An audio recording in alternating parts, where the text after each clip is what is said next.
Hey ladies, Philippa Kitty Party here again. This video is going to be a little different than the others because I've been receiving quite a few questions lately about myself. Well, personally, but more about how I grew up and, my dad, as you may know if you've read one of my previous blog posts, who sold dope, marijuana, drugs, weed, whatever you want to call it. So people have been asking me questions about my upbringing and how I, started running my own business and how I got to where I am now, rather than being a drug mama or whatever it's called. I don't know. So I have some questions here, and I just had to rewrite them on little sticky notes. So here they are, all in here. From a few people. Now I forgot to write the names down of the people who wrote them, but that's okay. You can just let me know that it was your question as we write them, as we go through them. So the first question I have here is, what was the most important lesson you learned from your dad selling dope? The most important lesson I learned from his whole time of selling dope was how not to get caught by the cops. No, it was about really serving people and making sure that they loved you and they loved what you had to offer, your product, and that you kept them coming back. Because as I wrote in my blog, with selling dope, especially, it's an illegal business, you can't market it like doing traditional marketing. Like I couldn't, if he still did it now, I couldn't ring him up and give him marketing advice and give him, how to sell more of your product, because it just wouldn't work. Could get caught and just wouldn't happen.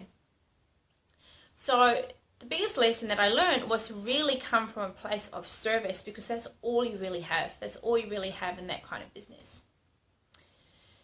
Now, the next question is, do you wish your dad had a proper job so you could have a normal life?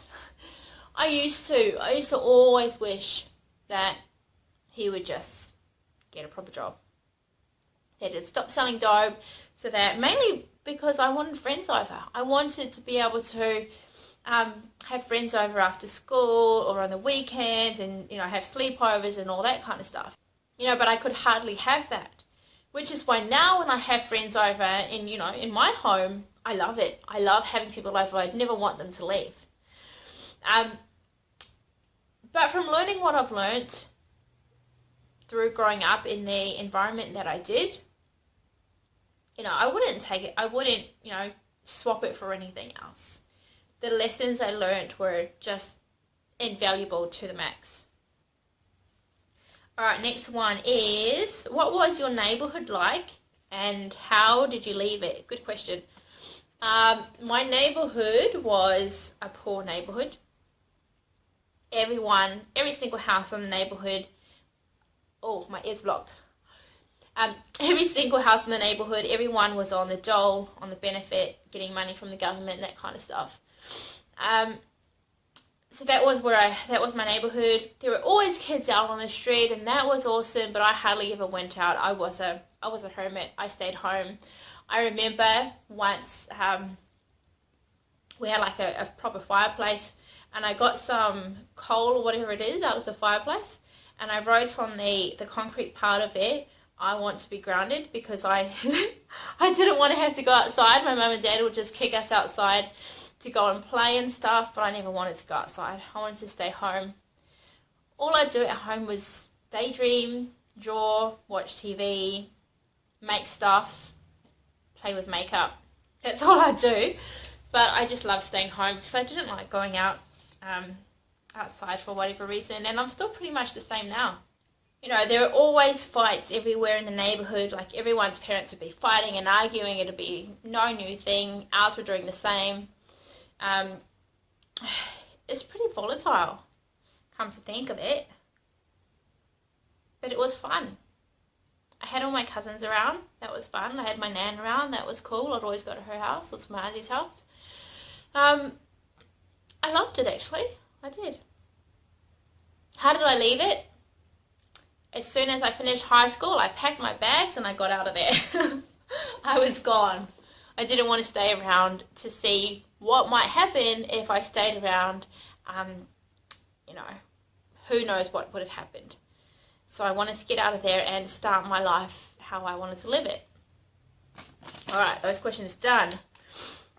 Okay. Did you always want to be an entrepreneur? Yes, I had 2 goals in life when I was a little girl. One was to have a maid, and I have a cleaner, so that's close. Still doesn't fold my washing and do my dishes, but nearly there. And 2 was to work for myself, was to be my own boss, run my own business, do whatever the hell I wanted, which is what I'm doing. Yes. Last question. Why did you choose marketing? I found I was just good at it. Because of the service stuff, learning all the stuff from my dad, doing all that kind of stuff, learning, I just love to absorb stuff, and I just love to learn. So that's why I chose marketing, why I chose business. And once I started getting into it, so once I started really delving into it and learning more about it and, you know, what I need to do, how to do it, all the different tools and tricks and all of that stuff, I found that it was an awesome way to really express who I am, express what I believe in and what I stand for and what I stand against. I also found it an awesome way to change other people's lives. So marketing isn't just learning how to market. It isn't just about learning how to promote your stuff so that you make more sales and get more money and all of that stuff. It changes people's lives because it's you know, a huge piece of the puzzle to somebody's business being absolutely transformed to amazing heights. And once someone's business is transformed to amazing heights, their life, you know, it just goes off the charts. Business and life correlate, you know, so closely together, which is why you see in my videos and in my stuff, it's like, you know, like it's a lot about my business and what I do and who I help and all of that kind of stuff. But it's also equally a lot about myself and who I am and how I am showing up into the world. So marketing is just this really awesome facet of the whole business industry and about life as well. Learning all this stuff about marketing and getting really vulnerable in my business, putting myself out there in my business has really helped me in my personal life as well. It's helped with my confidence. It's helped with my relationships. It's helped, you know, so much. When I first started out in business, when I first started, you know, just getting myself out there, just getting my name out there, I couldn't do these kind of things. I couldn't talk on a video. I couldn't talk on a stage. I couldn't talk to a person about what I did. I would clam up and I would shut down inside and I wouldn't talk at all. I'd just say nothing. I'd sit there and I'd say nothing. Or I'd stand there on stage and I'd giggle. I've done it before. But as I've gone through and as I've learnt all of this stuff about marketing and also about mindset, which is a huge part of marketing, is your mindset, you know, I've really come out of my shell and I've really started to grow as a person, which is what I love and how I love to serve other women and serve other people, to be able to have the same impact as I've had in my life. So that's why I chose marketing, I suppose. That's why I'm still in marketing.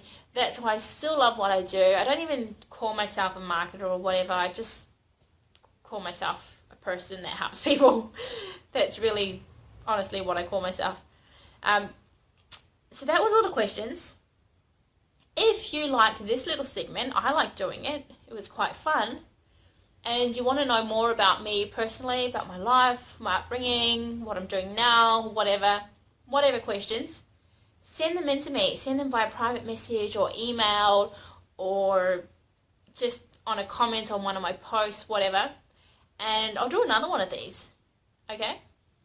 So, I will see you in the next video next week, which will probably be a normal video helping you with your business. Bye!